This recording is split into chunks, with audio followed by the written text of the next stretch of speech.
श्रीमती गीता जैन, श्रीमती श्रीनिवास वनगा, श्रीयुत मोहम्मद इस्माइल, श्रीयुत रत्नाकर गुट्टे। मोहम्मद इस्माइल। अध्यक्ष महोदय, additional budget पर चर्चा के लिए कहने के लिए आपने मुझे समय दिया, मैं आपका बहुत बहुत शुक्रगुजार हूँ। होम मिनिस्ट्री से मुताल्लिक मुझे अपनी बात रखनी है।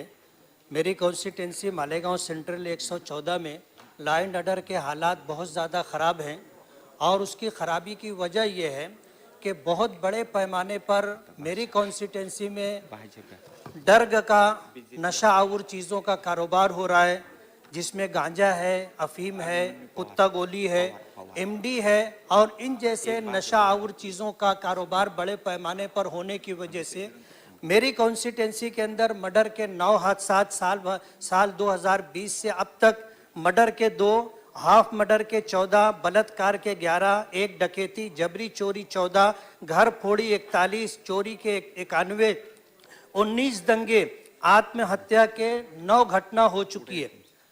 और इस सिलसिले के अंदर डिपार्टमेंट से बार बार बात करने के बाद भी कोई कार्रवाई होती नजर नहीं आ रही है और नशे का कारोबार करने वाले जो लोग हैं, ऐसा लगता है कि डिपार्टमेंट की तरफ से कहीं ना कहीं उनको छूट दी जा रही है, जिसकी वजह से ये कारोबार बढ़ता जा रहा है। हालात खराब होने की वजह से आज हफ्ता भर काम करने वाला मजदूर जब अपनी तनख्वाह लेकर के जाने लगता है तो उसे कटर मार करके उससे उसके हफ्ते भर की कमाई छीन ली जाती है।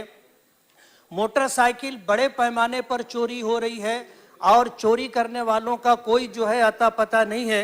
ऐसे हालात के अंदर मैं आपके तवज्जुह से हमारे होम मिनिस्टर साहब से ये गुजारिश करूंगा कि शहर के हालात जिस तरह बिगड़ते जा रहे हैं उसको कंट्रोल में लाने के लिए कुछ न कुछ हमारी तरफ तवज्जो देनी चाहिए। दूसरा विषय मैं हेल्थ डिपार्टमेंट से मुताल्लिक रखना चाहता हूं।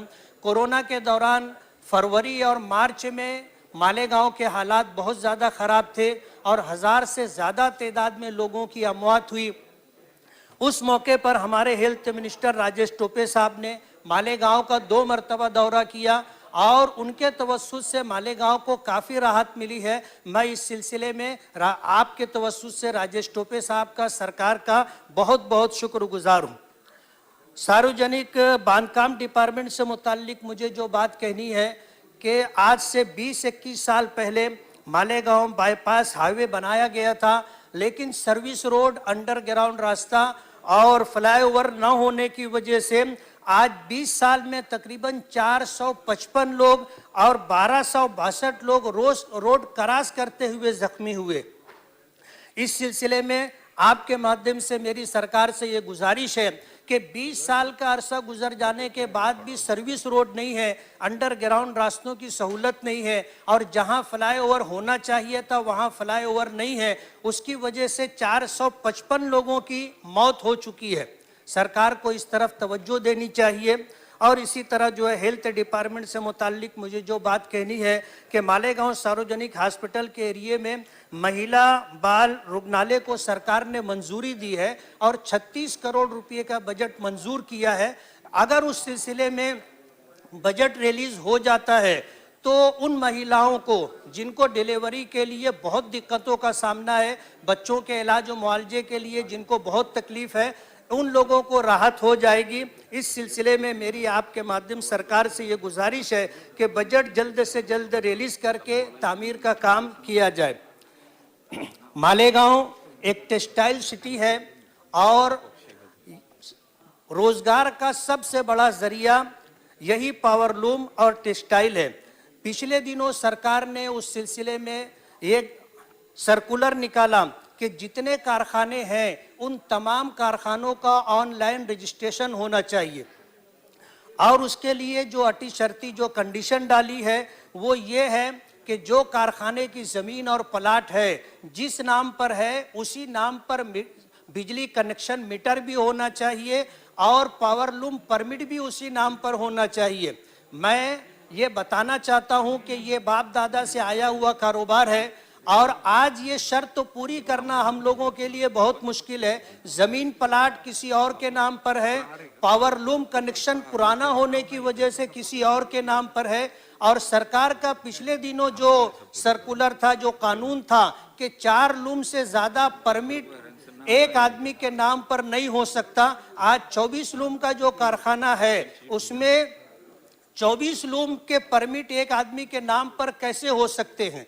मेरी आपसे ये गुजारिश है कि ये इन शराइत को आसान किया जाए, और बेहतर होगा कि रजिस्ट्रेशन के लिए जो सर्कुलर निकाला गया है उसे रद्द किया जाए। मालेगांव टेक्सटाइल सिटी है, एमएसईबी बोर्ड के तवस्सुस से पिछले दिनों बिजली मिला करती थी, लेकिन 2019 में प्राइवेट कलकत्ता बिजली कंपनी को, प्राइवेट कंपनी को ठेका दे दिया गया है 20 साल के लिए।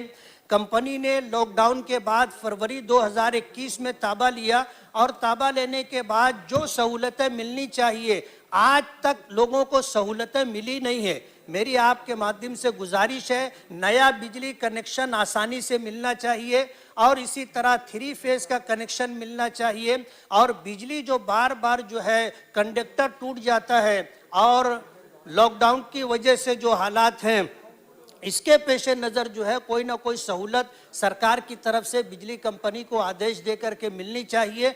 आज इस मौके पर आपने मुझे कहने का मौका दिया, मैं आपका बहुत बहुत शुक्रगुजार हूँ, और ये उम्मीद करता हूं कि जो गुजारिशात मैंने की है उस पर अमल आवरी होगी और लोगों को जल्द से जल्द सहूलत मिलेगी। बहुत बहुत शुक्रिया। श्रीयुत अभिमन्यु पवार।